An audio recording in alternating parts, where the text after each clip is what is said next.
士们、先生们，欢迎您乘坐本次列车。列车运行前方到站是郑州东站。Ladies and gentlemen, welcome to take this train. The next stop is 郑州东 Railway Station.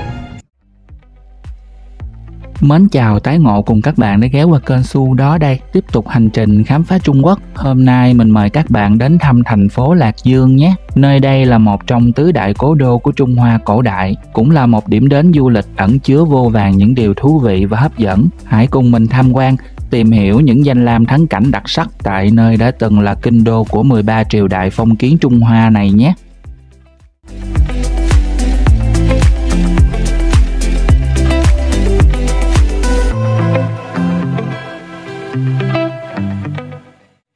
Đầu tiên thì mình sẽ dừng chân ở nhà ga Trịnh Châu. Từ Trịnh Châu để đến được Lạc Dương thì mình sẽ phải di chuyển thêm khoảng 2 giờ nữa.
Lạc Dương là một thành phố trực thuộc tỉnh Hà Nam và nằm ở khu vực phía tây của tỉnh này. Do nằm trên một vùng đồng bằng rộng lớn nên Lạc Dương có địa hình khá bằng phẳng và đất đai màu mỡ. Tọa lạc ở nơi hợp lưu của con sông Lạc Hà và Hoàng Hà, thành phố này trở thành kinh đô của nhà Hạ, vương triều đầu tiên của Trung Quốc. Nơi đây được xem là địa điểm linh thiêng trong nhiều thế kỷ.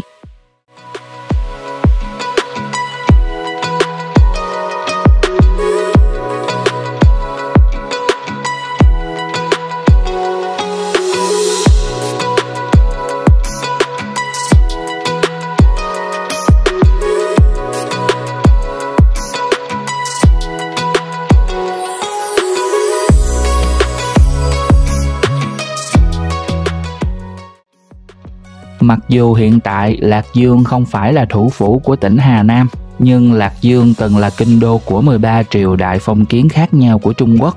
Đây cũng là một trong những thành phố cổ xưa nhất của Trung Quốc. Chính vì vậy mà Lạc Dương có bề dày lịch sử và văn hóa hàng đầu so với những tỉnh thành khác. Trong quá khứ, Lạc Dương còn được biết đến với nhiều cái tên gọi khác nhau như Lạc Ấp, Đông Kinh, Kinh Lạc và cái tên chính thức của Lạc Dương ám chỉ việc nó nằm bên bờ sông Lạc Hà.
Trong suốt nhiều thế kỷ, Lạc Dương chính là trung tâm kinh tế xã hội của Trung Hoa cổ đại và trở thành một trong những đô thị thịnh vượng nhất thế giới vào thời kỳ nhà Đường, từ năm 618 đến năm 907. Bên cạnh đó, đây cũng là cái nôi của nền văn minh Hoa Hạ. Tính đến nay, thành phố có lịch sử hơn 3.000 năm, 13 triều đại đã từng đóng đô tại đây. Tất cả đều mang lại lịch sử huy hoàng cho Lạc Dương, cũng như để lại cho nơi đây những dấu ấn đặc biệt, khiến cho Lạc Dương ngày nay sở hữu nhiều di sản văn hóa vật thể, phi vật thể và di sản lịch sử của Trung Quốc nói riêng cũng như thế giới nói chung.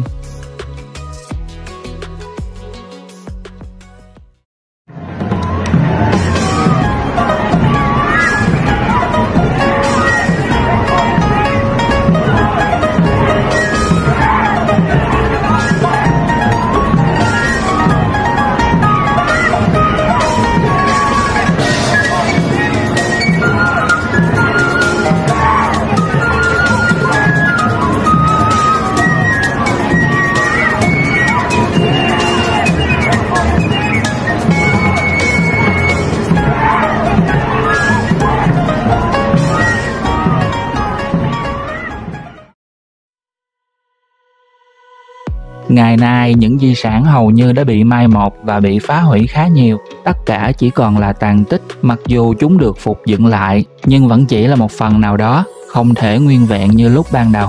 Khi mà xu hướng du lịch của mọi người dần trở nên thích thú với những yếu tố cổ xưa trong lịch sử, mang hơi hướng cổ trang hóa, thì cũng trở thành cơ hội để những công trình kiến trúc cổ một lần nữa được tái sinh để phục vụ cho nhu cầu tham quan của du khách. Dựa vào nguồn thu nhập từ du lịch, ngoài đóng góp vào kinh tế còn có đủ kinh phí để tiếp tục bảo tồn, cũng như là phục dựng lại những di sản, những công trình kiến trúc và sử dụng nó như một cách truyền bá văn hóa quốc gia. Chính vì thế, nếu bạn là một người muốn tìm hiểu về lịch sử và văn hóa Trung Quốc, thì thành phố Lạc Dương cũng sẽ là điểm đến lý tưởng và phù hợp nhất để ghé thăm nhé.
Tùy đường Lạc Dương Thành là một phần của cung điện hoàng gia trong triều đại nhà Tùy và nhà Đường. Nó được xây dựng vào năm đầu tiên của nhà Tùy, năm 605 và được đặt tên là Tử Vi.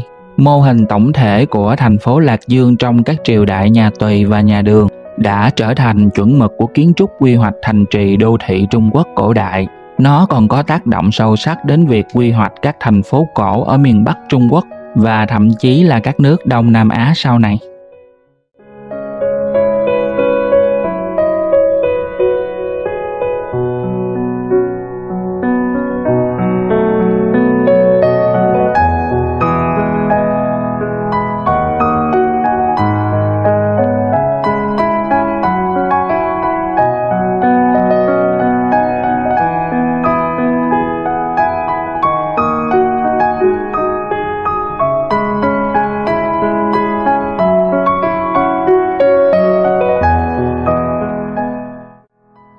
Ở Tùy đường Lạc Dương Thành, nổi tiếng nhất là Thiên Ưng Môn. Cổng phía nam của khu vực thành cổ này thường được gọi là Tháp Ngũ Phụng. Đây là một quần thể kiến trúc khổng lồ, được phục dựng lại hoàn chỉnh vào năm 2009. Kiến trúc của nó gồm cổng thành, tường thành, lầu tháp ở phía đông và phía tây, cùng các hành lang ở chính giữa. Đây cũng là điểm tham quan nổi bật nhất tại thành phố Lạc Dương nói riêng và tỉnh Hà Nam nói chung. Nơi đây luôn được ưu tiên là địa điểm khai mạc những lễ hội lớn, những hội nghị cấp tỉnh, những hội nghị cấp quốc gia, chương trình biểu diễn ánh sáng, chương trình biểu diễn pháo hoa chào đón năm mới.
Tại Lạc Dương ngày nay có di tích gọi là Minh Đường và Thiên Đường nằm trong quần thể hoàng cung của Võ Tắc Thiên chủ trương xây dựng. Lạc Dương đạt độ cực kỳ hưng thịnh tại thời nhà Đường. Lúc bấy giờ Võ Tắc Thiên đã dời kinh đô từ Trường An về Lạc Dương và đổi tên thành Thần Đô. Quần thể hoàng cung này rộng gấp 6 lần Tử Cấm Thành ở Bắc Kinh. Điều đó đã chứng tỏ độ uy quyền của Võ Tắc Thiên trong thời gian bà nắm giữ quyền hành, và tại đây bà đã để lại rất nhiều giai thoại mà sau này trở thành cảm hứng cho những bộ truyện, bộ phim truyền hình nổi tiếng.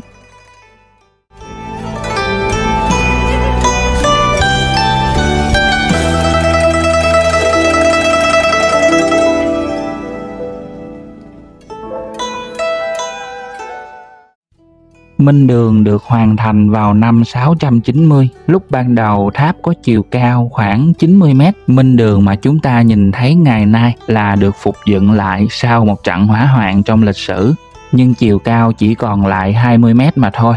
Thiên Đường là một tháp phù đồ cao 70 m ở bên cạnh Minh Đường. Đây cũng là tòa tháp cao nhất Lạc Dương khi đó. Chính tầng tháp là nơi để thờ Đức Phật và lưu giữ những pho tượng Phật quý giá. Bên trong Minh Đường và Thiên Đường được thiết kế theo phong cách hoàng cung, trang hoàng lộng lẫy để làm nơi thực hiện các nghi lễ cung đình, bao gồm cả nghi thức tạ trời đất.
Mẫu đơn Lạc Dương, cái tên đã nói lên danh tiếng của loài hoa này. Không phải nơi nào khác mà chính là Lạc Dương mới là thánh đường của mẫu đơn. Xuyên suốt trong lịch sử Trung Hoa, Lạc Dương được biết đến là nơi trồng ra được loài hoa mẫu đơn đẹp nhất. Ban đầu hoa mẫu đơn được trồng để làm thuốc. Vào triều đại nhà Đường, hoa mẫu đơn trở nên rất thịnh hành trong các vườn thượng uyển và được triều đình bảo vệ nghiêm ngặt. Sau đó vào thời nhà Tống, hoa đã nở rộ trên khắp Trung Hoa và thủ đô của nhà Tống tại Lạc Dương đã trở thành trung tâm của hoa mẫu đơn. Vào năm 1982, Lạc Dương đã lấy hoa mẫu đơn làm biểu tượng của thành phố và cùng với thời điểm đó, họ đã ra quyết định tổ chức lễ hội hoa mẫu đơn vào tháng 4 hàng năm.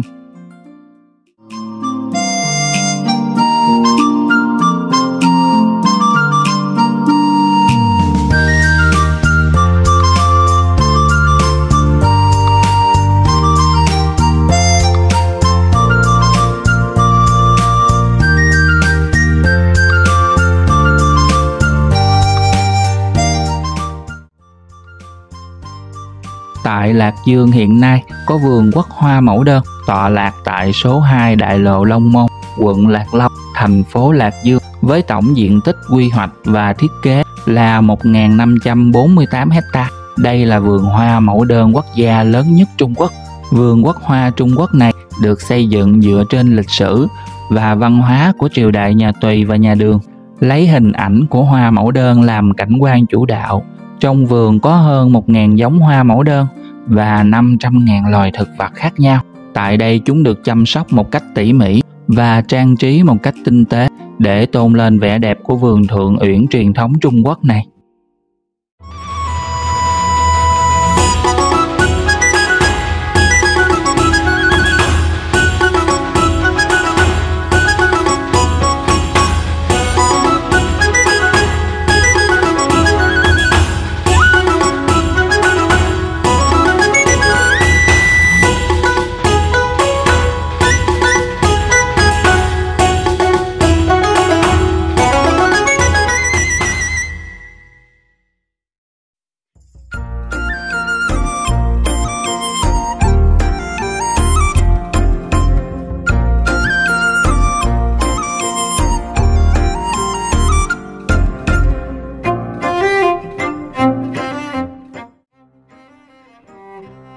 Được mệnh danh là nữ vương của các loài hoa, mẫu đơn thường được dùng để miêu tả nhan sắc của những mỹ nhân trong lịch sử, có vẻ đẹp quốc sắc thiên hương, sánh vai cùng những vần thơ, câu hát, truyện cổ, và còn là cảm hứng vô tận của những thi nhân, danh họa nổi tiếng.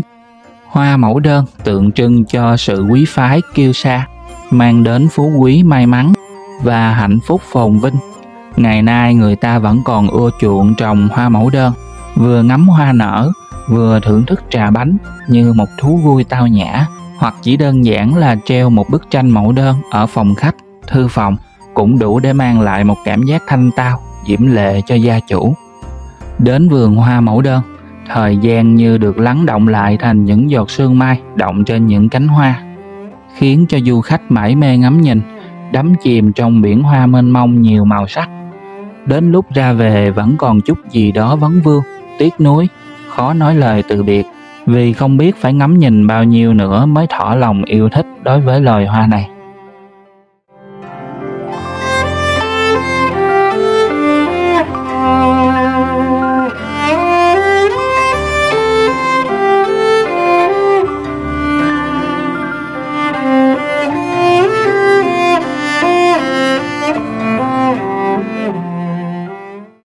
南诀别，举一杯风月尽相思。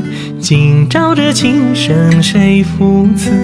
相见如不见，有情何似无情？下一世，愿化作这山伴君前，年少那情意两难全。此生定会留，直到腐朽尽。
Hang động Long Môn là một trong những ví dụ tốt nhất về nghệ thuật điêu khắc hang động Phật giáo tại Trung Quốc, tọa lạc tại thành phố Lạc Dương, tỉnh Hà Nam, cách trung tâm Lạc Dương khoảng 12 km về phía nam. Quần thể hang động chạy dọc theo bờ sông Y. Tại đây có rất nhiều hình ảnh, tranh vẽ, phù điêu và tượng đá.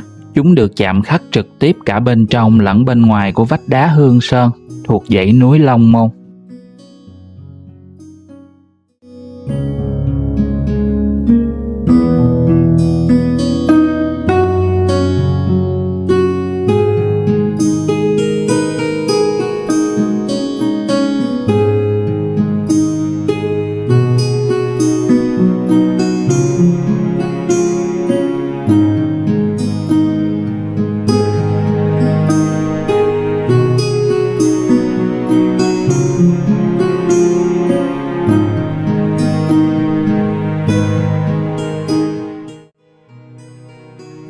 Động Long Môn là kho tàng nghệ thuật chạm khắc đá lớn nhất thế giới và cũng là điểm du lịch hàng đầu tại Lạc Dương. Các hang động của Long Môn được đào lần đầu tiên dưới triều đại Bắc Ngụy và phát triển mạnh mẽ dưới triều đại nhà Đường, sau đó kết thúc vào cuối triều đại nhà Thanh. Sau mỗi một triều đại thì số lượng hang động và tượng Phật được tạo tác nhiều thêm so với lúc ban đầu. Trải qua hơn 10 triều đại kéo dài hơn 1.400 năm, đến nay hang động Long Môn đã trở thành hang động dài nhất thế giới với 2.345 hốc và hơn 100.000 bức tượng được bàn tay con người chạm khắc tinh tế vào vách núi đá.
Vào năm 2000, hang đá Long Môn được UNESCO liệt kê vào di sản văn hóa thế giới. Đây như là một biểu hiện nổi bật của sự sáng tạo nghệ thuật của con người, cùng với sự hoàn hảo của một loại hình nghệ thuật chạm khắc và sự gói gọn tinh tế của văn hóa nhà Đường ở Trung Quốc. Nơi đây cùng với hang Mạc Cao, hang đá Vân Cương là 3 địa điểm điêu khắc cổ đại nổi tiếng nhất ở Trung Quốc. Vận đổi sao dời cùng với sức ảnh hưởng của chiến tranh và thời tiết, một số kiến trúc tại đây đã không còn giữ được sự nguyên vẹn như lúc ban đầu. Chính phủ cũng đang ra sức tôn tạo và phục dựng lại chúng cùng với nhiều quy định bảo vệ nghiêm ngặt, nhưng có lẽ khá khó khăn, cần nhiều thời gian và nhiều công sức.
Núi Lão Quân trước đây có tên là núi Cảnh Thất, thuộc huyện Loan Xuyên, thành phố Lạc Dương, tỉnh Hà Nam.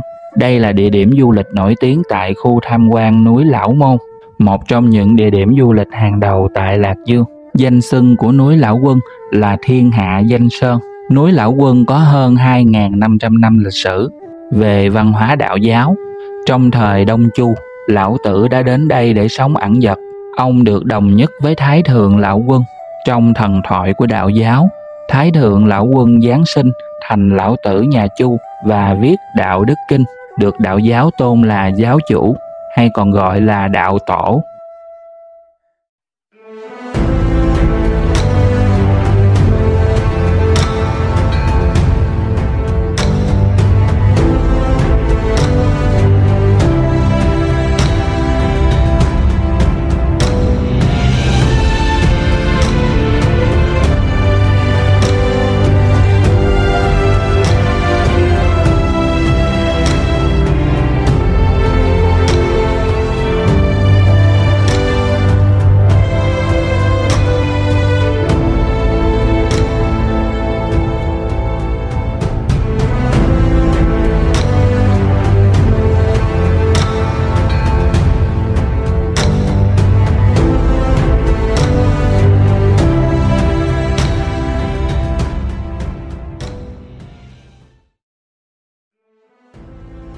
Núi Lão Quân là một địa điểm du lịch cấp quốc gia 5A, đơn vị bảo vệ di tích văn hóa quan trọng, đồng thời cũng là danh lam thắng cảnh nổi tiếng của tỉnh Hà Nam. Nơi đây có một công viên địa chất quốc gia, một khu bảo tồn thiên nhiên quốc gia, một công viên địa chất thế giới. Đây cũng là thánh địa của đạo giáo ở miền Bắc Trung Quốc, là một trong những đại diện nổi bật của văn hóa cảnh quan đồng bằng Trung Nguyên. Đỉnh núi được xây dựng theo hệ thống kiến trúc đạo giáo, nơi cực kỳ linh thiêng và đặc biệt của triết học tôn giáo này. Khu thắng cảnh Lão Quân Sơn gồm có 8 thắng cảnh lớn và 138 địa điểm tham quan hấp dẫn, bao gồm đài quan sát thủy tinh, quần thể đền thờ đạo giáo Kim Đỉnh, đỉnh Bờm Ngựa, Nam Thiên Môn, Thập Lý Họa Bình, Vân Kinh Thiên Lộ, vân vân. Cùng với núi non hùng vĩ, những thung lũng xinh đẹp, du khách cũng không ngần ngại di chuyển lên đến nơi cao nhất của đỉnh núi để ngắm nhìn cảnh quan xung quanh, tràn ngập trong biển mây vô tận. Khung cảnh tự nhiên bao la với mây núi ngoạn mục, kết hợp cùng với công trình kiến trúc cổ kính, khiến cho du khách ngỡ như lạc giữa chốn thiên cung vô cùng ấn tượng.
Như thông lệ hàng năm, đập Tiểu Lang nằm ở thượng nguồn sông Hoàng Hà, Trung Quốc. Bắt đầu vào thời gian xả bùn cát trong đợt điều tiết xả nước và xả cát đáy hồ.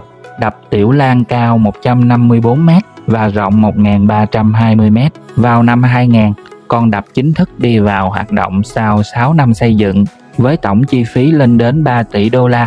Hoạt động xả bùn cát tại cửa đập Tiểu Lang bắt đầu từ ngày 4 tháng 7 hàng năm. Bùn và cát từ đáy sông Hoàng Hà được xả qua 3 lỗ chuyên biệt trên con đập này. Cảnh tượng ngoạn mục của dòng bùn cát khổng lồ phun trào khiến nhiều người thích thú đến xem. Song song với việc xả bùn cát, sông Hoàng Hà còn mở cửa điều tiết lũ để lấy dòng nước trong, rửa sạch lòng sông.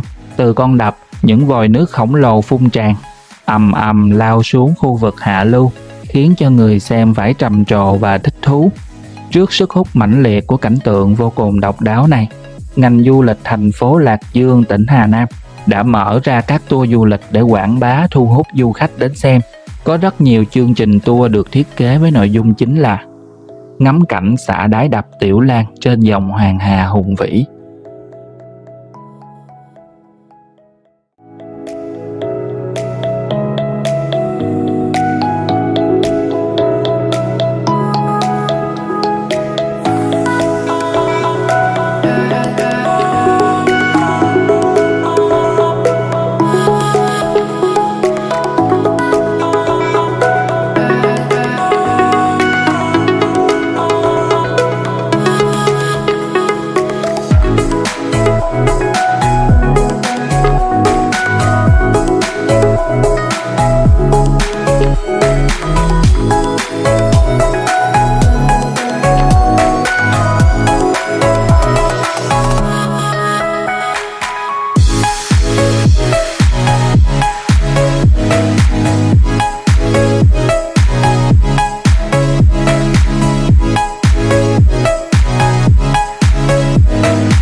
Phố cổ Lạc Nghĩa nằm trên đường Củ Đô, thành phố Lạc Dương, tỉnh Hà Nam.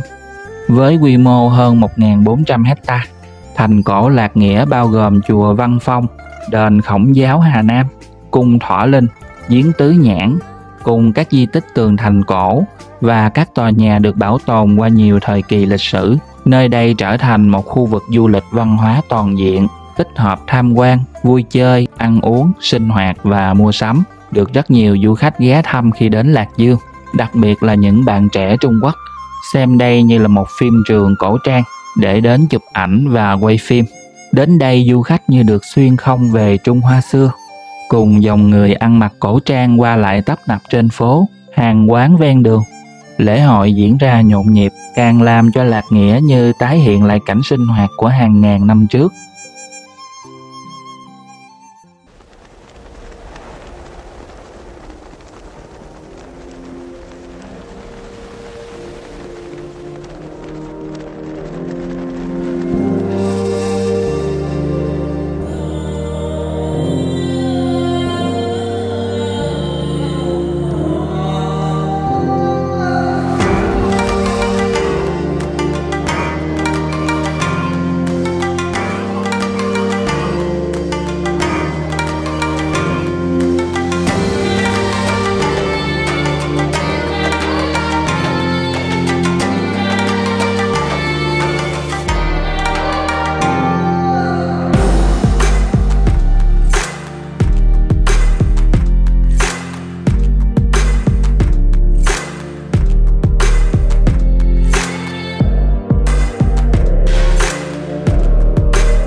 Vừa rồi là một số gợi ý địa điểm du lịch thú vị tại Lạc Dương. Mong rằng góp một phần nhỏ thông tin hữu ích đến quý bạn gần xa. Còn rất nhiều địa danh du lịch thú vị khác đang chờ chúng ta khám phá. Nếu bạn cũng là một người yêu thích du lịch và khám phá Trung Quốc, hãy gợi ý cho mình một thành phố du lịch tiếp theo bên dưới phần bình luận nhé. Mình là Su đó đây. Cảm ơn bạn đã xem video, like, share cũng như là theo dõi kênh của mình. Hẹn gặp lại các bạn ở những vlog tiếp theo nhé.